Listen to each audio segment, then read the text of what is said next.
everybody. It is Wednesday. If I'm here and you're here, it must be Wednesday, where we talk about all kinds of things here at Engagement that tickle me. But right now we're talking about wedding stuff.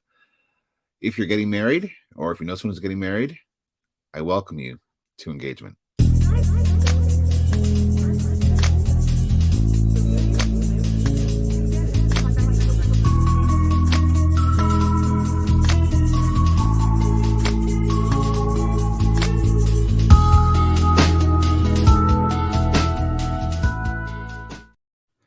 So, as you may or may not know, I am a wedding officiant. I'm also a certified planner. And people ask me all the time, so Doug, you're an officiant. You have a channel called Engagement. Is it for those people that are engaged? And, normally, most of the year it's not. It's about engaging with people, which is what the dictionary says. Have a conversation, have a meet, have a talk.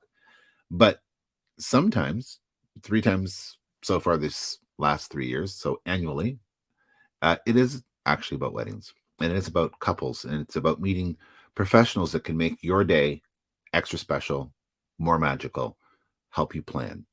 And that's where we're at right now. This is season, if you can believe it, season 7, episode 2. And today we're going to be talking about a wedding photographer. I got to tell you, this whole series has gotten a lot larger. It's going to go a lot longer than it has before. In the past, it was 3 episodes, 6 professionals. And we're going to extrapolate that because weddings have just taken on an entire new being of themselves. So we have a few extra people in the field, a few extra photographers, a few extra planners, a few extra venues, just so you have some selection. And these are all quality people. And I'm really thrilled today to have a very concentrated conversation with one of the greatest photographers I know. And I know a handful of photographers, and that is Chad Berry. Chad is a phenomenal guy, a great photographer, and a really solid human being. So let's get him in here. Let's get down to the conversation. Chad. Hi, Doug. How are you? I'm good, thanks. Yeah, thanks for having me. I meant every word I just said. You are a solid individual. I'm blushing. I have to change my color balance a little bit here. Well, you know about color balance. I've watched you even on your iPhone edit photos before you post them. So of just random stuff. So yeah, you are. I know a lot of photographers, and I have a photography background myself, and I'm happy to have you on and a few other photographers that will be also traipsing through this sort of venue for people to get to find their pros at this kind of expo. Cool. So let's get started. What do you like? I know your history, but the folks out there don't know your history. So tell me Sure. a bit about how this happened, how you got to be here, and what's your philosophy around photography and the whole. Yeah. So I got into photography about I've always had a camera. Even when I was younger, as a teenager and stuff, I always had some sort of camera, not a professional camera, just something to shoot some pictures with friends and stuff like that. And never took it very seriously till about 11 years ago. And a friend of mine invited me, invited my wife at the time, or girlfriend at the time, who became my wife, to the camera club in Chatham to be a model for a presentation that they were doing. And I fell in love with the group and the people and everything about photography at that time. So I went home and spent a whole bunch of money. And then a couple months later, I spent a whole bunch more money. And most of my photography at the time was based on wildlife and photography, landscape photography. Loved getting up to Algonquin Park. Actually, if I just shift the camera up here, you can see there's one of my beautiful pictures there that was actually in Canadian Geographic. Wow. I fell in love with being out and reconnecting with nature, and the camera was kind of my mechanism to do that. That was what attached me. And over time, I started shooting a little bit of family stuff, started shooting some portraits, and I found that I loved, because I love connecting with people, I love connecting with humans and the human element. I loved it just as much as my wildlife and nature. So I just continued down that road and shot my first wedding in 2013 with a friend. I was a second shooter. And a couple years later, when I decided to turn this into a full-time gig, I had, like looking at how I'm going to do this and how I'm going to make everything come together. And weddings was a big part of that. So I teach workshops, I do weddings, I do commercial work, but I love shooting weddings. It's not for every photographer out there. That's true. It's high pressure. There's a Yeah. lot going on, but I absolutely love it. I love every minute of it. It's a fun experience. Yeah. Do you remember your first camera? My first um, DSLR camera, like with interchangeable Yeah. lens, was a Canon XSI. Yeah. It was not fancy. It took pictures. Mhm. I had a Pentax 1000 Oh, talking wow. C41 film. So when I would take pictures at high pressure events like a wedding, typically they were in churches because weddings were always in the church. Now only 5% of weddings happen in a church. But I would be in the back pew during the prayers praying that my photos turned out. now you just push a button, you can see what you got. Yeah, So, exactly. times have really changed. So I want to show the folks some of the great work that you do now. Sure. Typically, when people get engaged, there's all that excitement, and I love the fact that you have captured that. So for engagement photos, I mean, even the engagement moment right here, Yeah. I love that. To capture that and have that, as a permanent photograph memory that you have to share, you can post, or you keep to yourself. It's just a phenomenal thing that you have done to catch people's moment, whether it's spontaneous like that one there, or it's planned like these ones here. Mhm. This is a gorgeous wooded shot. This I love this laugh. I mean, to capture the moment, and to capture the feeling, the effervescence, as I like to call it. That's a bonus for you, right? It's a bonus, and it's actually very purposeful for me.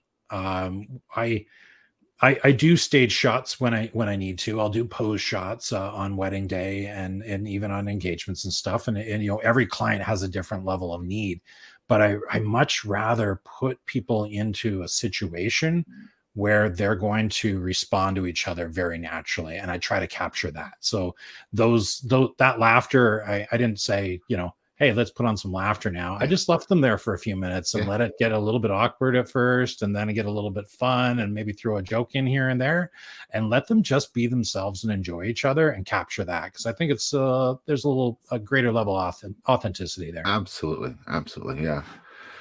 Yeah, I mean, you have to have some post. I mean, you can't just, it's Yeah. not all candid, it's not all perfect. I mean, when you look at and people want to have a high quality end product at the end of the day, so they have something to remember and something to be proud of. And this is, I mean, one of the pre-photos, right, of everyone getting ready, which are still it's very much a ritual, getting, dressed and ready, and with your people, with your posse. This one here is one of my favorites. Oh, yes. Gorgeous, Yeah. just it's flawless, really. It, great job on that. Thank you. No, that was fun. I'm always Uh-huh. I I'm always looking for, like you said, it's a tradition. It's part of the day, Yeah. right? And you're going to be doing those getting ready photos. So you capture all the candid moments and stuff, but you try to also capture just a couple moments that are maybe a little unexpected.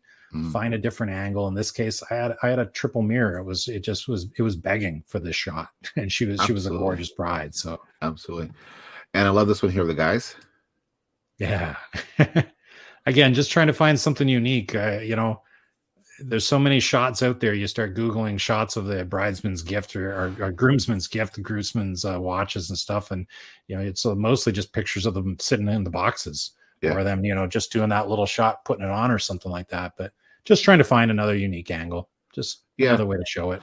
I mean, photography has come a long ways when it comes to wedding photography. There's seminars and classes you can take to find out how to shoot it, in your style, and you have your own style, and that's why on this show, where I haven't done before, I'm featuring at least 3 different photographers, and each of those photographers have their own style. You, Chad Berry, in my opinion, your style is excellent. It's well composed. But when I look at this photo here, which I'm re-showing, I Mhm. think this speaks to me about Chad Berry, because you are very much nature, Oh yeah. and how nature and human can come together. So and maybe that's not a bride and groom style or a couple style. Maybe No, that's absolutely. right. We don't fit everyone. Like when I do weddings, I tell people I may not be your guy. I may not be your person. I have a sensitive heart, but a light heart about Yeah. what I do, and I try to keep it light and friendly, because your service is such an important, intimate moment that you're sharing with so many people, and that I, there may be a need for a giggle or a laugh to keep it lighthearted, because they're absolutely. nervous, right? Absolutely. Yeah. And I So think you're right on. You're spot on with that, with different styles, and I think that goes with every vendor that you're going to hire on your wedding day. I always encourage my clients to meet with their vendors ahead of time, and don't just look at the style of their photos or their price tag, but make sure that you find somebody that you connect with and you get along with. You got to build a rapport with that person, because you're going to spend a fair bit of time with them on that wedding day, yeah, and it should feel a little bit more like you've got a friend there yeah. than just they hired help kind of thing. You nailed it. What people don't realize, especially if you've never been in a wedding party or been married, or is that you need to have a vendor who's like a friend, who's Mhm. going to give direction. I know you tell people where to stand, what to do, how to pose, and if that bothers you, you may not like your style.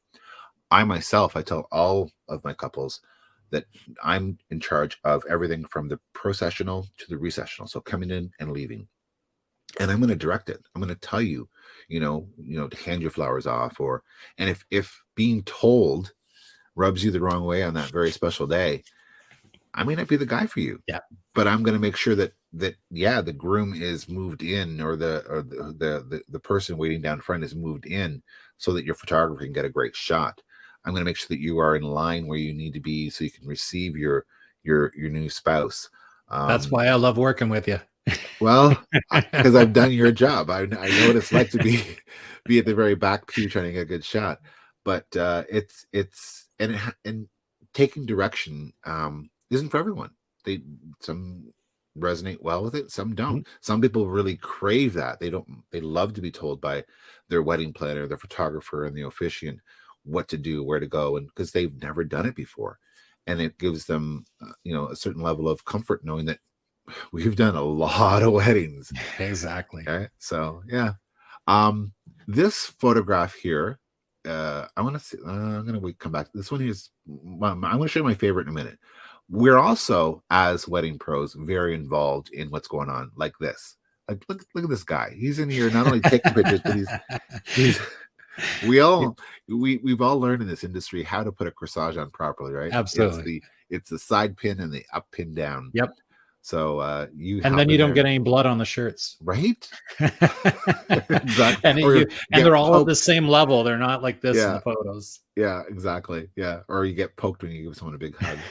So um great shots like this that are obviously posed for a reason. You want the structure, you want the how it should look, the to compose it, but also great photos like this that are just that moment where you can almost expect what she's saying to him at this moment, like, we finally did it, we're done, we're married. This also very impactful, very perfectly blurred on one side so that she's focused on the other, and the veil sort of I really should call it a veil dance for the photographer, as opposed to the actual veil portion of the wedding itself, ceremony. But yeah, you really capture people's moments. A lot of new, I want to say, new style, new tech photos like this are definitely in your wheelhouse. I love the night shots on streets, in public spaces, that are just phenomenal. You want to talk about this one here? This is gorgeous. Yeah, sure. So this was Windsor. We were it was nighttime. We've got that flag down at the end. And it's not uncommon for me to step out into traffic, sometimes stopping traffic, other times just bobbing and weaving between. Trying to, usually this is good when I have a second shooter to kind of watch my back. But I love, it's nice to get a shot where you have, it's just everything is deleted from the scene. It's just the bride and groom, and that's all the focus. But in this shot, you've got like the car coming down and everything. And I thought that, I had a number of frames there, but I thought this was great. The car actually added an element, it added those lights and stuff in there. And there's just, it's obviously about the bride and the groom, but there's a lot of other stuff in here. And it just happens that the kind of the lens flare I've got it there at the top kind of looks like a couple of wedding rings at the same time. So yeah, very deliberately chosen, but this was a lot of fun, beautiful bride and groom, and they were up for having a little adventure at night. So we did it. I love it. It's great.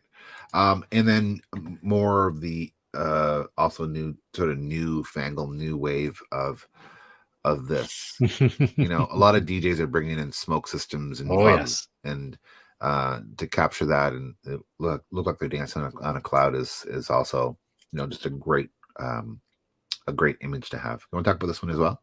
Yeah, sure. So exactly what you said. The DJ's got his smoke machine there, so we can kind of push a little bit up. It's good if you have a photographer. This is maybe one of those questions that you ask your photographer or you'll see in their work.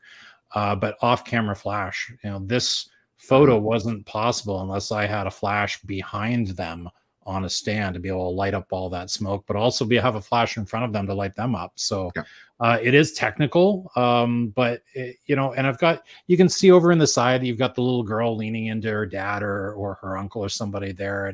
And I like still keeping some of those elements again, because it's just they're part of the story. This photo would be great with just them, but I try to capture everybody at a wedding. If you've invited them, they were important to you in your life. Mm-hmm. If you got them down to your 100 or your 300 or your 500 favorite friends, you said no to some people. You crossed some people out off the list and didn't invite them. So the people that are there are important. So I try to include them in ways in the photos too. So that's very true. Very true. Yeah, I always tell couples all the time, during COVID, I mean, you really had to pare it down, right? Where you have maybe 10 people, 10 of the most important people around you, or when we do elopements. And I work with a lot of photographers on elopements where it's just, it's a surprise. We're going to go off and get married, but we want to capture something. And you have, your new spouse and two other people, and that's it. And I mean, to boil it down to two of the most important people in your life is a pretty daunting task, right? Yeah, because you're going to piss some people off. absolutely. So this is also a great one too. A lot of fun, yes. Candid, but fun. Yeah. So this is actually up in Ottawa. This is and this location was fantastic, just gorgeous architecture everywhere. And I mean, because I come from a landscape background, I always looking for like these leading lines and stuff. The railings there bringing you into the shot. Put the bride and the groom in the middle, and this started off as a pose shot, and all lined up. Get the card stack, get your traditional stuff out of the way, and then I said, let's just have fun with it. Right. So I said, you guys kiss, everybody else react. Right. Yep. And this was a fantastic group. I think if you've got to you got to read every group that you're working with. But when you've got a group that's willing to, stick their fingers in their mouth and stuff, they were a ton of fun. Right? Yeah. And actually I was fortunate enough to be able to go and photograph the sister's wedding in Quebec this past year. So yeah, it's nice when you get to come back and on the bride side, they were so I think there was 5 or 6 bridesmaids. Only one of them was not at the second wedding. Wow. So, yeah, because they were twins. Wow. Oh, cool. Yeah. What people don't realize is that wedding pros, like you and I, we have to connect. I think it's a special gift to be able to connect with people real quick, because again, you're getting that kind of look from them, and getting, instant trust that they're going to, that you're going to capture the moment, whether it's, saying I do from my job or catching the photos from your job. We make relationships really fast with people, that lasts a long time, and you're fortunate to get called back to extend that relationship Mhm. for other weddings or other events, or family photos or bar mitzvahs or what have you, right? So uh, we are in the business of making relationships, and if you talk to a pro that you don't feel connected to, Yeah. no matter how hard you try, you're not going to get that kind of moment, that kind of result. So Yeah, you it's can't fake it. important. No, No. you can pick a lot of things, but you can't fake that. So now I want to talk about and you don't have a list of questions. I don't. It's just two buddies having a talk. Mm. But you do a lot of work outside of Chatham Kent. Yes. We need to get you more Chatham Kent brides. I would love to stay home and get to bed by Right? 10:30. Right? Because you're in Ottawa, Quebec, you're in Windsor a lot. I see Yeah. a lot of Yeah, I shoot your a lot in Windsor Windsor. work. But we have a great talent right here in our own town that We do. everyone else is spying our talent and moving you away. And people don't realize you need to book, those professionals in advance, Mhm. because, there's only one of you for weddings. There's only one. A lot of venues can only do one wedding at a time. I'm fortunate that I don't stick around for receptions, because I'd be probably at the bar too long, and problems happen from that. But I'm fortunate in this industry to be able to, leave your wedding and go do another completely tailored, customized wedding, an hour later, and then another one after that that's completely customized and Mhm. different again. But when you have a photographer who's there the entire day, like, you got to get on that booking real quick, right? Oh, absolutely. Yeah, I mean, I would recommend that anybody. It's you've got to look at your full day, one a day vendors first, right? So you need to get a venue and a date, and Uh-huh. then you need to get yourself a caterer, and you need to get a photographer. Then you start looking at things like the DJs and stuff like that. Because there's only one of us. I Yep. can only book one that day, and for the most part, I will only book one for a weekend. Yeah. Occasionally, I'll do a double header, but I prefer to just do one a weekend. So, and a lot of photographers are like that. So we're limited. So Yeah. you definitely want to find you want to start that search early. Yeah. So through this series, all of the guests that are on here, all the pros that are on this expo, we're taking a lot of their advice, and we're putting it into an actual sort of new guide for wedding planning. And I have to tell you, this is partially selfish. So if you saw the first episode, you saw one of the reasons why I'm doing this is because, and no disrespect to our florists and cake makers and people that make favors, but to have your officiant below some of those needs, Right. uh we Dougie here is trying to get them bumped up, because Sure. again, even though I can do 3 a day, that doesn't mean that there's 2 o'clock p.m. that No, happens exactly. twice a Saturday. So but yeah, just so if you're on this series, you'll be seeing a guide come out that you'll be able to download to help you find sort of the planning that in your neck of the woods. So speaking of planning, Mhm. we are doing a little series that where we get some pro tips. So Sure. I'm going to give you a second to give it a thought, and we'll have a pro tip right after this.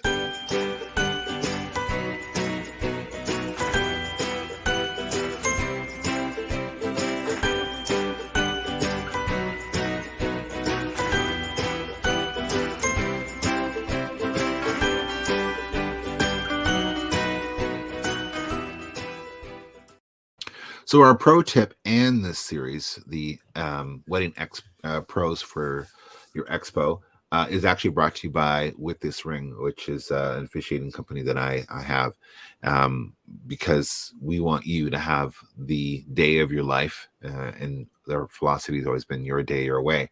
But in order to make it a special day, some tips need to be had. So Chad, do you have any tips for us when it comes to planning your wedding, when it comes to photography or the day? Yeah, sure. So okay, so I'm gonna, if I can indulge, I'll do three. Absolutely. One is work with your photographer on the schedule from day one. Right, when I do my initial consult, we walk through the entire day with all of our clients just to see how much time we are able to allot for every little piece that needs to be covered. So if getting ready is important to you, I need a certain amount of time to make that happen. Right, if you're going to do a first look, we've got to book that into your day. We need to know when that's going to occur. Ultimately, wedding days, there's a lot of chaos. Some things can start running behind, and you need to have those little buffers and stuff built in. And sometimes we don't talk for a couple months because this might be a 2-year process that you're in planning. And if you have those little blocks and your photographer needs 2 hours for this segment or an hour and a half for that segment, if you've got to make some major changes and stuff, you can have that stuff in mind and keep that going so that you still get all of the stuff that was important to you from day one. So that's one from the photography standpoint. Two, and this is something I recommend to all my couples because weddings can be really stressful and you've got a lot of influences coming at you. You've got moms and dads that want you to do stuff. You've got Aunt Gertrude, everybody. You've got Martha Stewart telling you this is the way a wedding should look. Mm-hmm. And those traditions may be important to you. They may not be important to you. And I try to coach my clients to take a look at themselves and say, what is important to me? What are my values? What makes us us? What makes us unique? And include those things in your wedding day.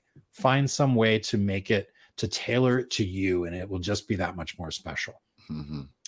And tip number 3, I would say, and this one is a hard one because there's so many demands on your time during the day. But if you can, after the ceremony and after, family pics and the creative session, or whatever, between the ceremony and your reception, during that cocktail hour or something, find 15, 20 minutes, half hour, if you can find it, to just spend time together as a married couple.